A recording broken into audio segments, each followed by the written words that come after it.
اللهم صل علی محمد وعلی محمد وعجل فرجهم قال الامام نقی علیہ السلام الفقر معنا خیر من الغنا مع غیرنا. صلوات پڑھیں محمد وعلی محمد.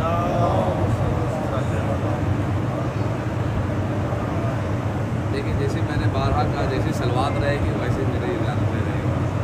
تو یہی امید رکھیں کہ دونوں طرف سے ساتھ ملے. صلوات پڑھیں محمد وعلی محمد.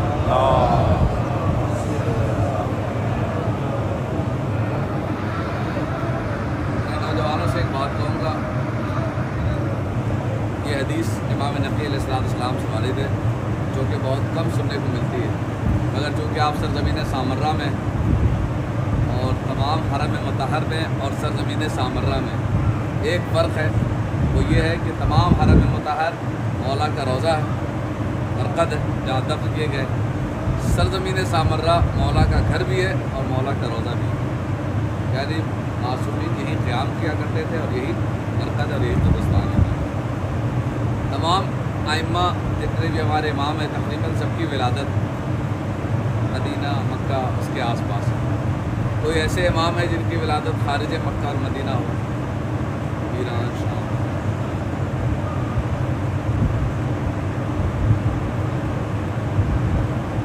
سوال دوبارہ. ہمارے 12 امام ہیں، تقریباً سب کی ولادت شہادت میں مجلس ہوتی ہے. سارے ائمہ کی ولادت آپ نے سنا ہوگا مدینہ، مکہ، کعبہ، سریہ، سارے مقامات جو کہ مکہ اور مدینہ کے آس پاس ہی ہیں. آج کے زمانے کے اعتبار سے اگر ملک کے اعتبار سے تقسیم کیا جائے تو کوئی ایسے امام ہے 12 اماموں میں جو ایران، شام، سیریا کہیں ولادت ہوئی ہو؟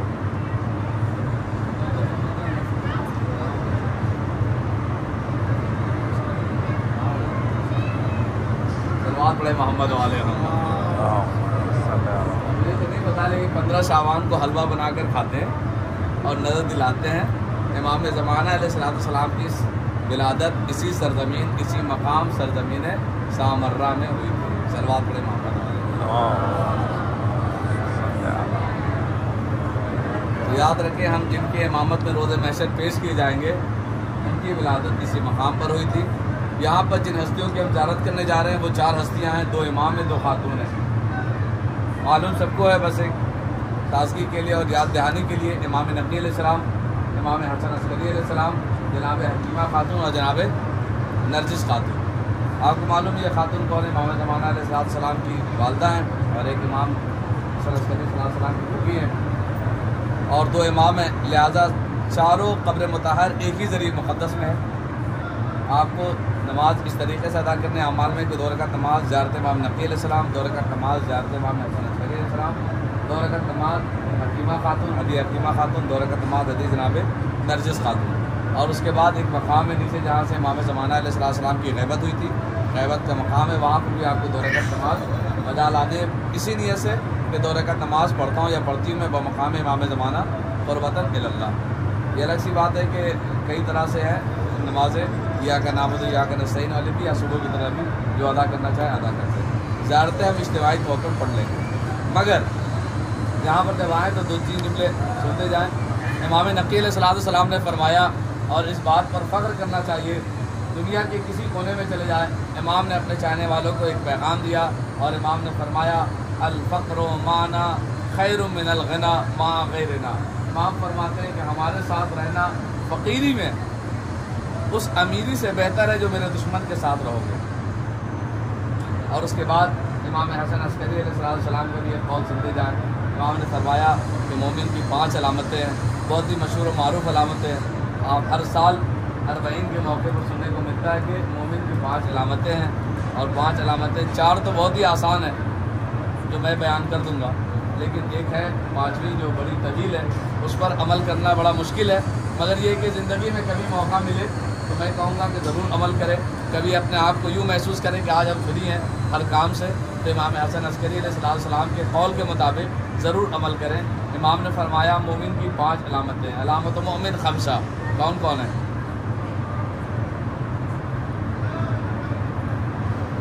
حل من ناس ینصرنا، ہے کوئی جو میری مدد کرے؟ علامت مومن 5 ہیں، کون کون ہیں؟ عقیق پہننا، صلوات علی محمد والے، تو آپ کا حق بنتا ہے کہ آپ اس سے اپنی تصویر بھی لیں کہ آپ نے بتایا۔ سب سے پہلے جو علامت امام نے بتائی ہے وہ سب سے آخر میں بیان کروں گا، اس لیے کہ وہ ذرا سخت ہے۔ جو بہت آسان ہے وہ یہ ہے کہ دائیں ہاتھ میں انگوٹھی پہننا، بسم اللہ بلند آواز سے پڑھنا، پیشانی جب سجدے میں رکھے تو خاک شفا پہ رکھے، روزے 40 زیارت 40 پڑھے۔ کتنی آسان بات ہے مومن کی علامت، روزے 40 زیارت 40 پڑھے، 4 علامتیں، روزانہ 51 رکعت نماز پڑھے۔ یہ تھوڑا سخت ہے پر کیا سب آسان ہے۔ انگوٹھی ماشاءاللہ سب نے خریدی ہوگی، سب نے پہنی ہوگی، لوگوں کو بھی دیں گے، پہنائیں کو مومن کی علامت ہے۔ بسم اللہ آپ بلند آواز سے کہتے ہیں، بسم اللہ الرحمن الرحیم، یعنی اتنی آواز سے کہنا کہ سن لے کوئی۔ بسم اللہ بلند آواز سے کہنے کا مطلب یہ نہیں کہ دوسروں کو تکلیف دے اور چلا کر کہے بسم اللہ الرحمن الرحیم، بلند آواز سے کہنا۔ خاک شفا پر سجدہ رکھنا، معصوم نے فرمایا کہ جب خاک شفا میں تم سجدہ کرو گے تو تمہاری اعمال، تمہاری نمازیں قبول ہوں گی، معصوم کی روایت ہے۔ اور روزے 40 ماشاءاللہ سے زیارت 40 سب پڑھتے ہیں، لیکن یاد رکھیے 51 رکعت نماز پڑھنا۔ ان 5 علامتوں میں سے پہلی علامت یہ تھی کہ روزانہ واجب اور نافلہ نمازوں کو ملا کر 51 رکعت نماز پڑھنا۔ یہ 2 حدیثیں اس لیے بیان کر دی کہ 2 امام کی زیارت کے لیے جا رہے ہیں، امام نقی علیہ السلام کی اور امام حسن عسکری علیہ السلام کی، لہٰذا ان دونوں کی عظمت کے لیے بلند ترین صلوات ہے محمد علیہ۔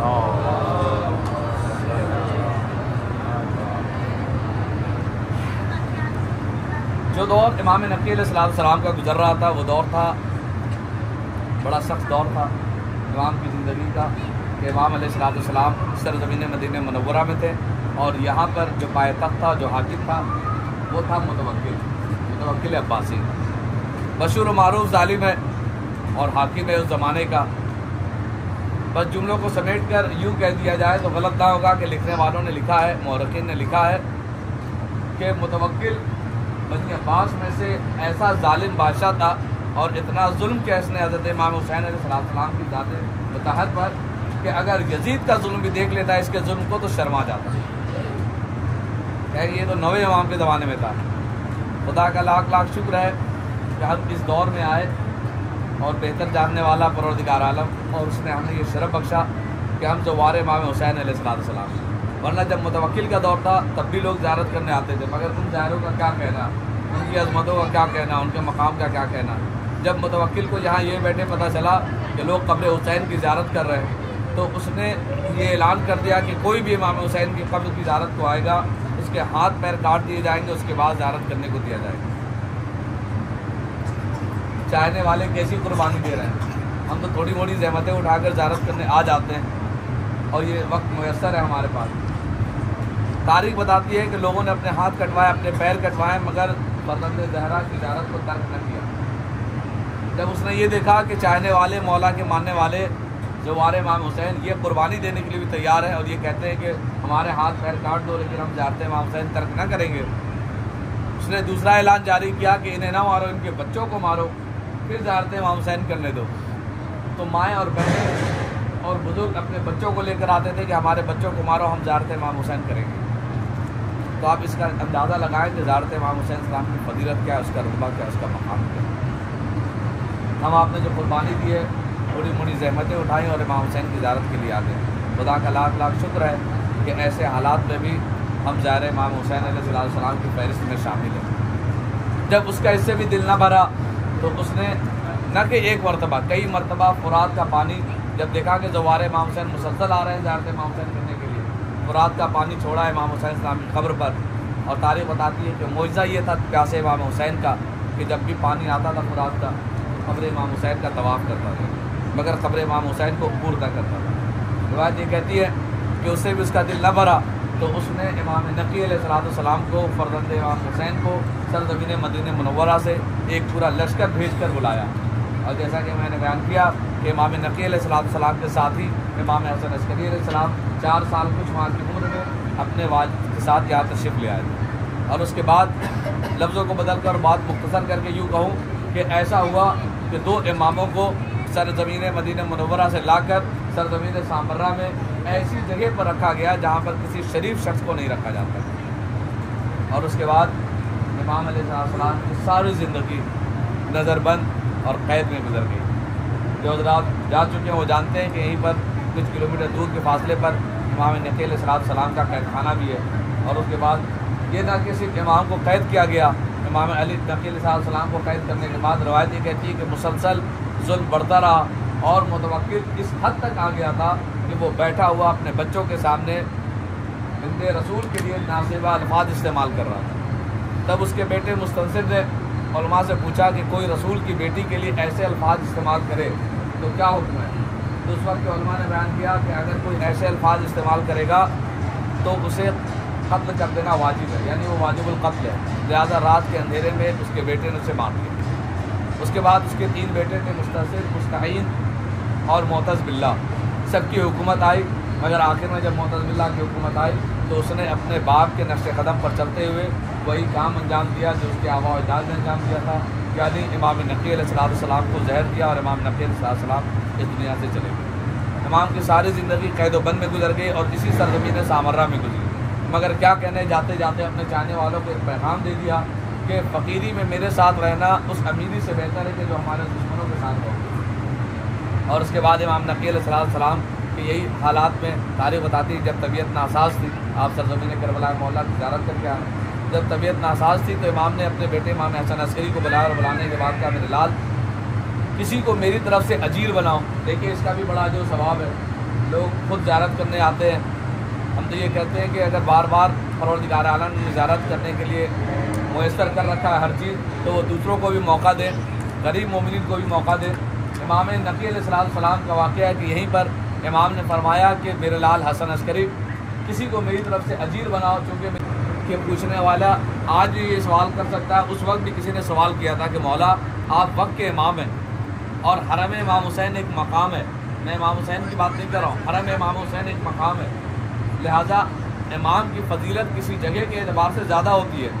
آپ خود چاہیں تو اپنے لیے دعا کر لیں، پروردگار عالم آپ کی دعا کو رد نہ کرے گا، مگر آپ کی صحت کی دعا کوئی غیر معصوم امام حسین کے حرم میں جا کر کرے تو امام نے فرمایا کہ اللہ نے کچھ خاص مقام ایسے بنائے ہیں جو اللہ کو پسند یہ ہے کہ وہاں پر جا کر میرے لیے دعا کی جائے، وہاں مجھ سے کچھ طلب کیا جائے، لہذا میں یہ چاہتا ہوں امام نقی کہ میری صحت کی دعا حرم امام حسین میں کی جائے، کیونکہ حرم امام حسین علیہ السلام وہ مقام ہے جہاں پر پروردگار عالم دعا کو مستجاب کرتا ہے، دعا کو رد نہیں کرتا۔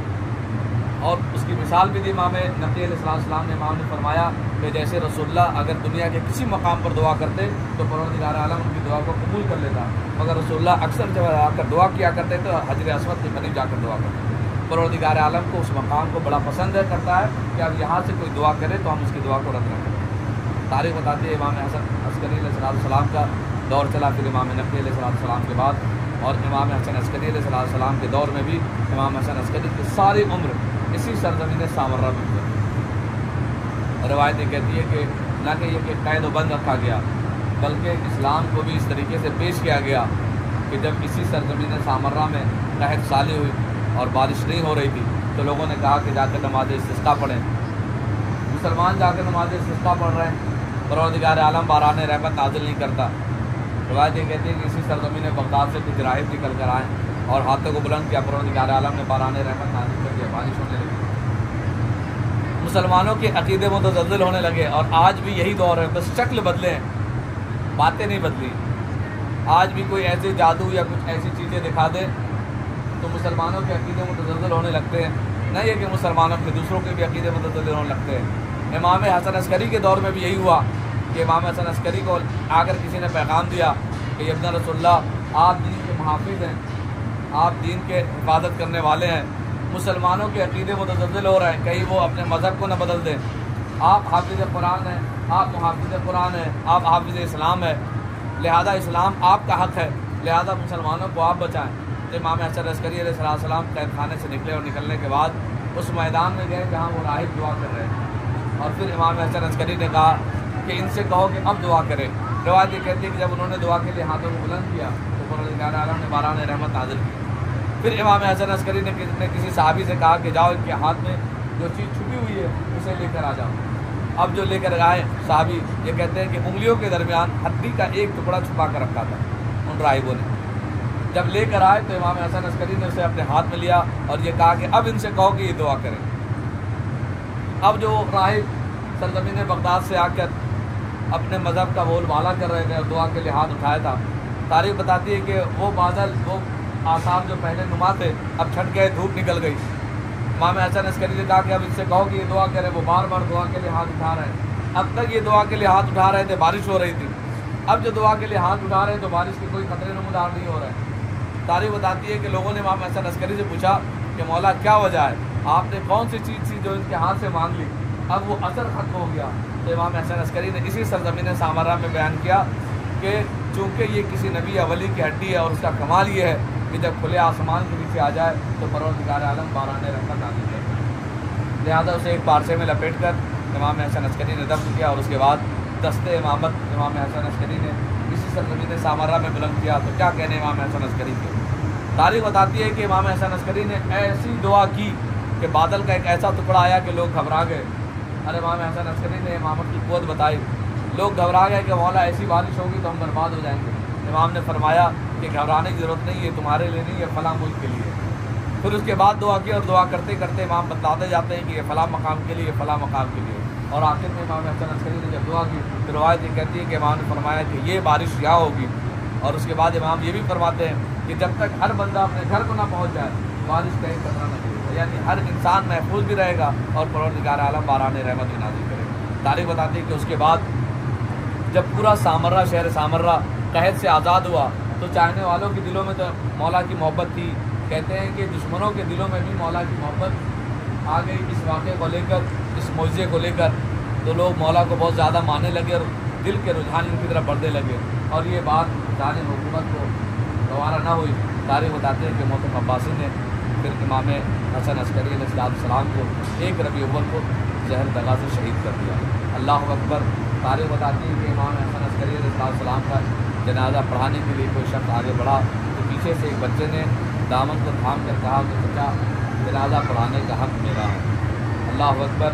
ہم امام حسن عسکری اور امام نقی کی بارگاہ میں ہیں، آپ سے ایک سوال ہے، آپ محسوس کریں اس بات کو، شاید ایسا موقع دوبارہ محسوس نہ ہو، اس بات کو محسوس کریں کہ اگر ہم کمسین ہوں اور ہمارے سامنے ہمارے بزرگ پر ظلم ہو تو ہر بچے کی یہ خواہش ہوتی ہے کہ اگر میں بڑا ہو جاؤں گا تو اپنے باپ کا بدلہ لوں گا، کیونکہ میرے والد پر ظلم ہوا، میرے آباء و اجداد پر ظلم ہوا، ہم اس کا بدلہ لیں گے۔ مگر تاریخ گواہ ہے، ہمارا آخری امام جو پردہ غیب میں ہے، خدا کی قسم کا یہ نعرہ نہیں ہے امام حسن عسکری کی قتل کا بدلہ، نہ یہ نعرہ ہے امام نقی کی قتل کا بدلہ، بس ایک ہی نعرہ ہے حسین کی قتل کا بدلہ۔ اللہ اکبر۔ نہ جانے زہرا کے لال پر کون سی ایسی مصیبت ٹوٹ گئی کہ میرا امام آج بھی جب ظہور کرے گا تو اعلان کرے گا یا اہل عالم ان جدی الحسین قتل و شانن، اے اہل عالم میرے جد امجد حضرت امام حسین علیہ السلام کو پیاسا شہید کر دیا گیا۔ ہاں عزیزو، آپ سرزمین سامرا میں ہیں، امام حسن عسکری اور امام نقی علیہ السلام کی بارگاہ میں ہے۔ معصوم کب اپنے چاہنے والوں کو خالی ہاتھ بھیجتے ہیں؟ آپ آئے ہیں کرسی کے لیے، آپ آئیں گریہ وزاری کے لیے، ماتم کے لیے، زیارت کے لیے، پروردگار عالم ہم سب کے اعمال کو قبول فرمائے۔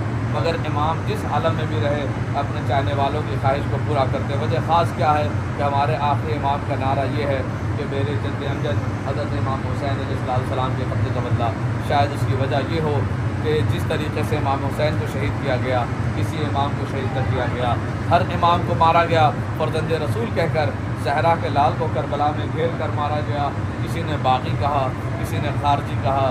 عجیب غربت ہے زہرا کے لال کی، یہ اعلان کیا جا رہا تھا کہ باغی نے بغاوت کی ہے، خارجی نے خروج کیا ہے۔ اللہ اکبر۔ یہی کہہ کر پورا کوفہ خالی ہو گیا، یہی کہہ کر پورا شام خالی ہو گیا، اور یہ اعلان کیا گیا تھا جو بھی اس قتل میں حصہ لے گا اس اسے اچھا خاصا انعام دیا جائے گا، جو جتنا ضرب لگائے گا، جو جتنا زخم کرے گا اسے اتنا انعام دیا جائے گا۔ تاریخ کہتی ہے کہ کوفے کا رہنے والا ایک شخص شام گیا ہوا تھا، شام سے جب کوفہ واپس آیا تو 10 محرم کی تاریخ تھی۔ جیسے ہی شہر کوفہ میں آیا ہے تو اپنے گھر گیا، دیکھا کہ ساری دکانیں بند ہیں، سناٹا چھایا ہوا ہے۔ جیسے ہی اپنے گھر گیا تو بیٹی نے بڑھ کر استقبال کیا۔ آپ کو معلوم ہے یہ طریقہ کار اہل بیت علیہ السلام کے گھر سے چلا ہے۔ معصوم فرماتے ہیں کہ باپ کے لیے لازم ہے کہ جب کبھی گھر میں واپس جائے، کہیں سے باہر سے ہو کر تو اپنی بیٹیوں کے لیے کچھ لے کر جائے۔ بیٹیوں کو باپ سے بڑی محبت ہوتی ہے اور باپ کو بیٹیوں سے بڑی محبت ہوتی ہے۔ تاریخ بتاتی ہے وہ مولا کا چاہنے والا جب شام سے کوفہ آیا اور کوفے میں گھر میں گیا اپنے، تو سب سے پہلے بیٹی نے بڑھ کر استقبال کیا، پانی پیش کیا۔ باپ نے پہلا سوال اپنی بیٹی سے کیا، میرے لال وجہ خاص کیا ہے؟ ہم کوفے کے رہنے والے ہیں، آج کوئی عید تو نہیں ہے، یہ سارا کوفہ خالی کیوں ہے؟ یہ سناٹا کیوں چھایا ہوا ہے؟ یہ دکانیں کیوں بند ہے؟ میرے لال ہم تو کوفے کے رہنے والے ہیں، ہمیں تو ساری تاریخیں معلوم ہے، یہ وجہ خاص کیا ہے؟ لوگ کہاں گئے ہوئے ہیں؟ اللہ اکبر۔ بیٹی نے کہا بابا آپ شام سے آئے ہیں لہذا آپ کو معلوم نہیں ہے، ہم نے سنا ہے کسی باغی نے بغاوت کی ہے، کسی خارجی نے خروج کیا ہے، سارا کوفہ اسے مارنے کے لیے گیا ہے۔ ابن زیاد کا اعلان ہے جو بھی اس میں حصہ لے گا، جس مقدار میں وہ پتھر لے کر جائے گا اس مقدار میں اسے سونا اور چاندی اور اسے انعام دیا جائے گا۔ تاریخ بتاتی ہے کہ بیٹی کے اس جملے پر کہا کہ کون ہے کہ جس کو مارنے کے لیے سارا کوفہ گیا ہوا ہے، سارا شام خالی ہے؟ کہا بابا میں نے سنا جو بھی حصہ لے گا اسے اچھی خاصی رقم دی جائے گی۔ بابا میری بھی خواہش ہے کہ آپ اس جنگ میں حصہ لیں اور اس کے بعد وہاں سے جو انعام ملے میرے لیے ایک انگوٹھی لے کر آئیے گا۔ اللہ اکبر۔ باپ نے اپنی ساری مشقتیں چھوڑ کر، اپنی ساری تھکاوٹ کو چھوڑ کر، تاریخ کہتی ہے کہ بیٹی کی خواہش پر وہ سرزمین کربلا معلیٰ کی طرف روانہ ہوا۔ مگر روایت یہ کہتی ہے کہ جیسے سرزمین کربلا معلیٰ میں پہنچا تو عجیب و غریب منظر دیکھتا ہے۔ کیا دیکھتا ہے کہ ہزاروں کا مجمع ہے، ایک تنہا شخص ہے جو قیامت کا حملہ کر رہا ہے۔ روایت یہ کہتی ہے جب وہ پہنچا تھا تو فرزند زہرا حضرت امام حسین علیہ السلام کا کربلا کے میدان میں آخری حملہ تھا۔ حسین قیامت کا حملہ کر رہے تھے۔ تاریخ کہتی ہے کبھی میمنہ پر، کبھی میسرہ پر، کبھی حملے لشکر قلب لشکر پہ حملہ کر رہے تھے حسین۔ اسی اسنا میں آپ یہ کہہ سکتے ہیں کہ مولا کا چاہنے والا تھا، کیسے نہ پہچانا؟ ہاں نہیں پہچانا۔ حسین کا عالم ہی یہی تھا کہ سگی بہن امام حسین کی لاش پر آ کر یہ جملہ کہتی ہے انت اخی، کیا تو میرا بھائی حسین ہے؟ اللہ اکبر۔ چاہنے والا کیسے پہچانتا؟ روایت یہ کہتی ہے مگر امام حسین کی مظلومی کو دیکھ کر اس کے دل نے یہ فیصلہ کر لیا کہ یہ کوئی باغی نہیں ہے، یہ کوئی خارجی نہیں ہے، یہ کوئی مظلوم ہے جو دشمنوں کے درمیان گر گیا ہے۔ اللہ اکبر۔ وہ یہی سوچ ہی رہا تھا کہ اسی اسنا میں روایت یہ کہتی ہے کہ امام حسین جنگ کرتے کرتے چاہنے والے کے قریب پہنچ گئے۔ اب جیسے قریب پہنچے ہیں تو امام کو دیکھنے کے بعد وہ پہچان نہ سکا، مگر امام نے ایک جملہ کہا کہ تو اس وقت یہاں کیا کر رہا ہے؟ کہا مجھے یہ بتایا گیا ہے۔ امام حسین نے اپنے ہاتھ سے انگوٹھی اتاری، اتارنے کے بعد اس کے حوالے کر کے ایک جملہ کہا، شاید رونے کے لیے جملہ کافی ہے۔ امام حسین نے کہا یہ اپنی بیٹی کو دے دینا اور کہہ دینا میں کوئی باغی اور خارجی نہیں، میں زہرا کا لال حسین ہوں، کربلا کے میدان میں گر گیا۔ آپ محسوس کریں اس بات کو، جب اپنے وقت کے امام کو کوئی اس عالم میں دیکھ لے جس سے انسان محبت کرتا ہو، اسے اس عالم میں دیکھ لے تو اس کے دل پر کیا گزرے گی۔ جیسے ہی امام حسین کا نام آنا تھا، چاہنے والا مولا کو اس عالم میں دیکھ کر فوراً غش کھا گیا۔ جب غش سے نمودار ہوا تو اس نے چاہا کہ میں مولا کی مدد کروں، مگر تاریخ بتاتی ہے کہ فرات کا پانی نیزے اچھل رہا تھا، آواز آ رہی تھی الا قتل الحسین فی کربلا۔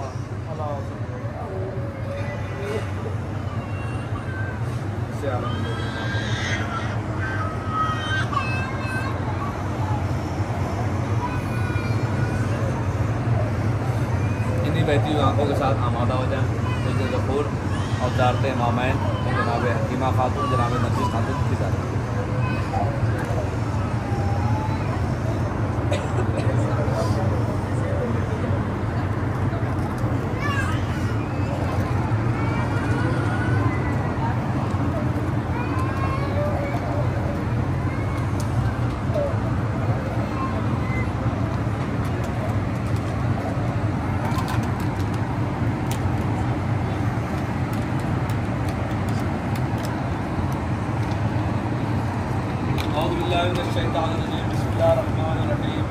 اللهم صل على محمد وآل محمد وعجل فرجهم کے دخول پڑھتا ہوں میں اپنی طرف سے، اپنا طرف سے، کاروان حمید کی طرف سے، ان کے عزیز و قاری کی طرف سے پڑھواتا ہے۔ بسم اللہ الرحمن الرحیم۔ ادخلوا یا نبی اللہ، ادخلوا یا امیر المؤمنین، ادخلوا فاطمة الزهراء سيد نساء العالمين. ادخلوا يا مولاي حسن بن علي. ادخلوا يا مولاي حسين بن علي. ادخلوا يا مولاي علي بن الحسين. ادخلوا يا مولاي محمد بن علي. ادخلوا يا مولاي جعفر بن محمد. ادخلوا يا مولاي موسى بن جعفر. ادخلوا يا مولاي علي بن موسى. ادخلوا يا مولاي محمد بن علي. ادخلوا يا مولاي يا ابا الحسن علي بن محمد. ادخلوا يا مولاي يا ابا محمد الحسن بن علي. ادخلوا يا ملائكة الله موكلين بهذا الحرم الشريف. السلام عليكم ورحمة الله وبركاته. صلوات الله.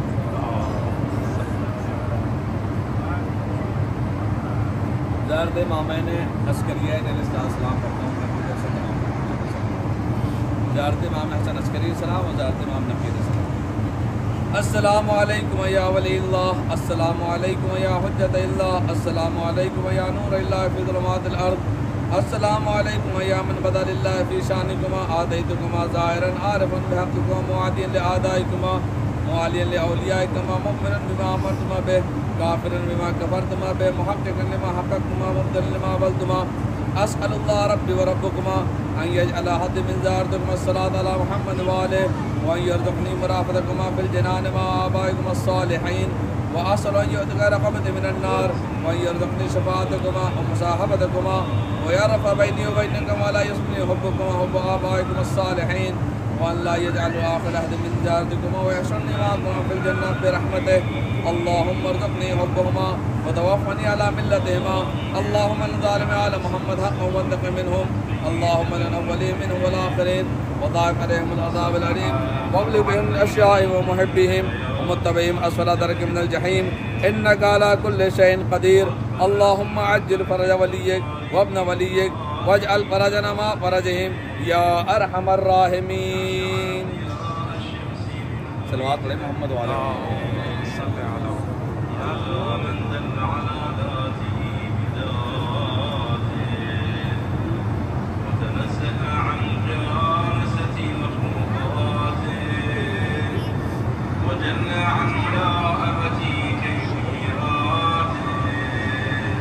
زیارت جناب درجہ خادم پڑھتا ہوں میں اپنی طرف سے تمام بسم اللہ الرحمن الرحیم. السلام علی رسول اللہ الصادق الامین. السلام علی مولانا امیر المؤمنین. السلام علی ائمۃ الطاہرین الحجج المیامین. السلام علی وادۃ الامام وموضع اسرار الملک العلام وحامد الاشراف الانام. السلام علیک ایھا الصدیقۃ المرضیہ. السلام علیک یا شفیعۃ ام موسیٰ وابن حوار عیسیٰ.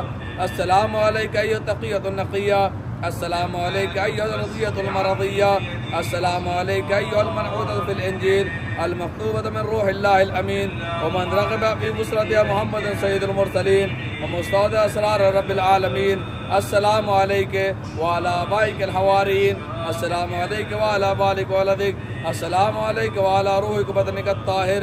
اشہد انک احسنت الکفالہ وادیت الامانہ واجتہدت بمرضات اللہ وصبرت فی ذات اللہ وحفظت سر اللہ وحمدت ولی اللہ وبالغت فی حفظ حجت اللہ وربت بإصلاح ابناء رسول اللہ عارفۃ بحقہم مؤمنۃ بصدقہم معترفۃ بمنزلتہم مبتلۃ بامرہم مشفقۃ علیہم موسرۃ ہواہم. واشہد انک مضیت علی بصیر من امرک مقتدی بالصالحین راضیۃ مرضیہ تقیۃ نقیۃ زکیہ.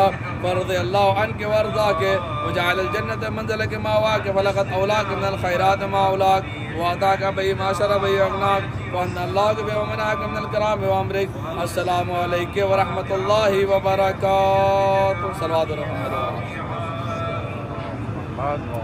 زیارت جناب حکیمہ خاتون. السلام علی آدم صفوت اللہ. السلام علی نوح نبی اللہ. السلام علی ابراہیم خلیل اللہ. السلام علی موسیٰ کلیم اللہ. السلام علی عیسیٰ روح اللہ. السلام علیک یا رسول اللہ. السلام علیک یا خیر خلق اللہ. السلام علیک یا صفی اللہ. السلام علیک یا محمد بن عبداللہ خاتم النبیین. السلام علیک یا امیر المؤمنین علی بن ابی طالب وصی رسول اللہ. السلام علیک یا فاطمہ سید نساء العالمین. السلام علیکم یا سبط الرحمہ سید شباب اہل الجنہ. السلام علیک یا علی بن الحسین سید العابدین وقرۃ عین الناظرین. السلام علیک یا محمد بن علی باقر علم بعد النبی. السلام علیک یا جعفر بن محمد الصادق البار الامین. السلام علیک یا موسیٰ بن جعفر الطاہر الطہور. السلام علیک یا علی بن موسیٰ الرضا المرتضی. السلام علیک یا محمد بن علی تقی السلام علیک یا علی بن محمد النقی الناصر الامین السلام علیک یا حسن بن علی السلام علی وسیم بعد اللہم صلی علی نورک وسراجک وولی ولیک ووسی وسیک وحجت علی خلق السلام علیک یا بنت رسول اللہ السلام علیک یا بنت فاطمہ و خدیجہ السلام علیک یا بنت امیر المؤمنین السلام علیک یا بنت الحسن والحسین السلام علیک السلام علیک یا بنت ولی اللہ السلام علیک یا اخت ولی اللہ السلام علیک یا امت ولی اللہ السلام علیک یا بنت محمد بن التقی ورحمۃ اللہ وبرکاتہ السلام علیک عرف اللہ بیننا وبینکم فی الجنہ واشرنا فی زمرتکم واوردنا حوض نبیکم وسقانا بکاس جدکم من ید علی بن ابی طالب صلوات اللہ علیکم اسأل اللہ ان یرینا فیکم السرور والفرج وأن يجمعنا وإياكم في زمرة جدكم محمد وأن لا يسلبنا معرفتكم إنه ولي قدير أتقرب إلى الله بحبكم وبراءة من أعدائكم والتسليم إلى الله راض به غير منكر ولا مستكبر ولا يقين ما أتى به محمد وبراض ندعو بذلك وجهك يا سيدي اللهم ورضاك ودار الآخرة يا حكيم اشفع لي في الجنة فإن لك عند الله شان من الشان اللهم إني أسألك أن تختم لي بالسعادة ولا تسلب مني ما أنا فيه ولا حول ولا قوة إلا بالله العلي العظيم اللهم استجب لنا وتقبله بكرمك وعزتك وبرحمتك وعافيتك وصلى الله على محمد وآله أجمعين وسلم تسليما يا أرحم الراحمين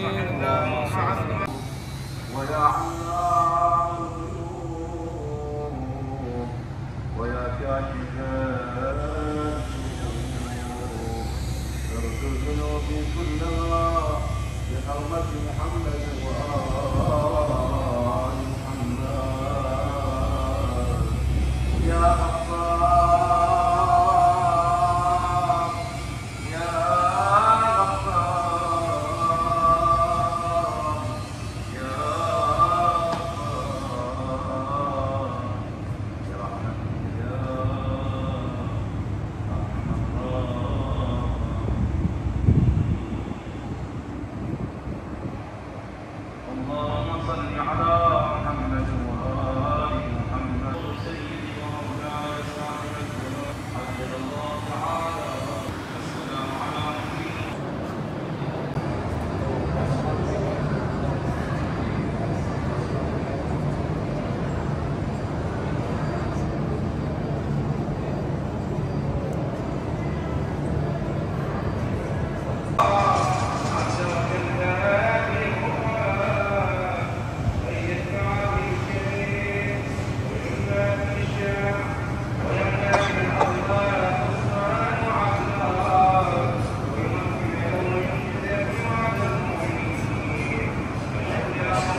والصلاة على سيدنا وآله الطاهرين.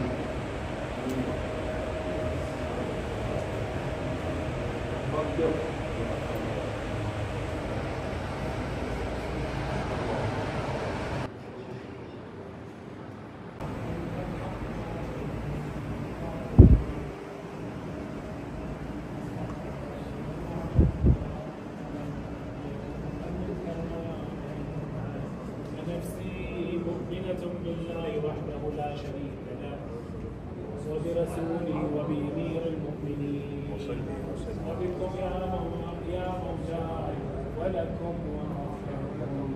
وأول